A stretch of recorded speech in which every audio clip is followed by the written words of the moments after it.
अस्सलामुअलैकुम my YouTube family, कैसे हैं आप सब लोगों को वेलकम टू किचन एक्सप्लोरर। और आज हम बनाने जा रहे हैं कीस, वो भी मेरे स्टाइल में। तो जल्दी हम इंग्रेडिएंट्स को देख लेते हैं। बहुत ही सिंपल है कि ये जो हमें मिलता है कीस जो है वो मैंने लिया है। मेजरिंग जो है वो ये हाफ लीटर के करीब है, मतलब 2 मेजरिंग कप है। इसी में जो है वो हम मिक्स करेंगे। 2 कप का प्रोपोर्शन है, मतलब जितना आप कीस ले रहे हैं। अच्छा, इसमें डे 1 डे 2 और इसका भी होता है, लेकिन आप कलर से भी आइडिया होता है कि थोड़ा सा येलो शेड का है। तो आप, क्योंकि अगर हम कम दूध डालेंगे तो भी प्रॉब्लम है, ज़्यादा डाल देंगे तो भी प्रॉब्लम। तो इसलिए ये रेशियो बिल्कुल परफेक्ट है कि जितना कीस है उतना ही आप मिल्क ले लें तो वो ज़्यादा अच्छा रहता है, परफेक्ट बनती है। 1 डे 2 डे को नहीं कंसीडर करिएगा, वरना गड़बड़ हो जाती है, क्योंकि हमें पता ही नहीं होता है।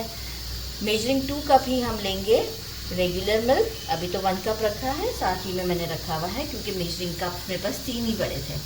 हाफ कप हमने शुगर लिया है। शुगर को हम मिक्स करने के बाद टेस्ट करेंगे कि अकॉर्डिंग टू टेस्ट अगर कम होगी तो हम बढ़ा देंगे, अगर परफेक्ट होगी तो रहने देंगे।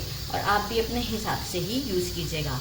इलायची पाउडर हम यूज़ करेंगे 1 टीस्पून या फिर हाफ टी स्पून। मैं अंदर नहीं मिक्स करना चाहूँगी, मैं जब बिल्कुल इसे रेडी कर देती हूँ, स्टीमर में रखने जाती हूँ, उसी वक्त मैं इसे ऊपर से डालती हूँ।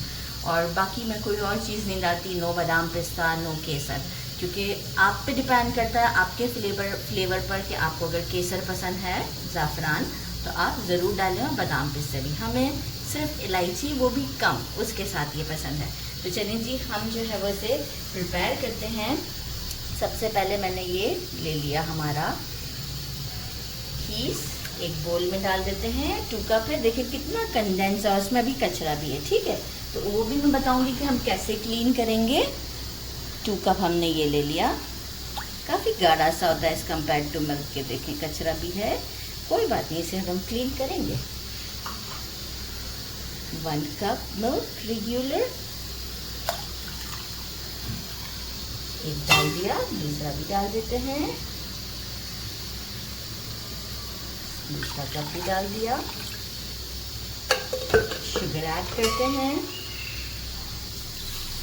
और इसे शुगर को डिज़ोल्व होने तक मिक्स करते हैं। शुगर डिज़ोल्व हो जाएगी अराउंड 2 to 3 मिनट्स में। कंटिन्यूस स्टर करती रहूँगी, कोई हमें सारा काम अभी काउंटर पर ही करना है।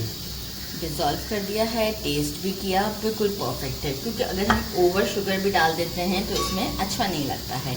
एक मोल्ड ले लिया है मैंने, और मोल्ड ऐसा लीजिएगा, मोल्ड है या कोई बोल है आपके पास तो वो ऐसे लीजिएगा कि हम कोई स्टीमर जो रेडी करते हैं वो भी मैं आपको दिखाऊंगी, तो आपको आइडिया हो जाएगा कि उसमें फिक्स्ड आ जाए, ठीक है। और फिर हमें कोई प्रॉब्लम ना हो। सीप से हम इसे छानते हुए इसमें डाल देते हैं, ताकि कोई भी रेसिड्यू होगा या कुछ भी है तो वो सब जो है वो इसी में आ जाएगा। मैंने इसे कंटेनर में डाल दिया है। अब देखिए, मैं टीस्पून तो यूज़ करूँगी तो कैमरामैन पीछे आ जाएंगे। इलायची पाउडर इतना ज़्यादा नहीं, तो हम जो है वो 2 पिंच डाल देते हैं। 2 पिंच पे कैमरामैन प्लीज़ मुझे ना देखें, फ्लेवर भी आना चाहिए। 2 पिंच डाल दिया है, राइट। अब हम चलते हैं हमारे स्टीमर की तरफ और इसे रखते हैं फॉर 20 मिनट्स। एक कढ़ाई में स्टीमर बनाया है कि इसमें पानी डाल दिया है, एक मैंने रैक रख दिया है, वायर रैक, और अब हम इसके ऊपर हमारी ये जो पीस है ये रख देते हैं, और इसके ऊपर लिड लगाना बहुत ज़रूरी है, राइट। और एक और इम्पॉर्टेंट बात मैं आपको बताना भूल गई थी कि जो मिल्क भी मैंने रेगुलर मिल्क, देखिए कीस को तो हम गर्म नहीं करते, राइट, लेकिन जो रेगुलर मिल्क मैंने यूज़ किया था ना, उसे बॉईल करने के बाद ठंडा किया था, राइट। ठंडा करना बहुत ज़रूरी है, गरम नहीं डाल सकते, फिर आप इसमें डालेंगे तो रिज़ल्ट बहुत ही अच्छा आएगा। अब हम क्या करते हैं, मीडियम टू लो के दरमियान इसे 20 मिनट्स या 25 मिनट्स के लिए कुक होने देते हैं, और इसके बाद मैं आपको शो करूँगी, राइट। थोड़ा सा स्टोव बंद करने के बाद मैंने रेस्ट दे दिया था यहीं पर ही, लेकिन उस वक्त मैं चेक कर चुकी थी। एक हम स्टिक लेंगे 20 मिनट्स के बाद ही, और ऐसे प्रिक करके देखेंगे, आपको आइडिया हो जाएगा कि ये बिल्कुल क्लीन आएगी और ये काफ़ी हार्ड हो चुका हुआ होगा। तो बस इसे अब हम स्टोव से हटा देते हैं। वैसे तो मैं स्टोव बंद कर चुकी थी 20 मिनट्स के बाद,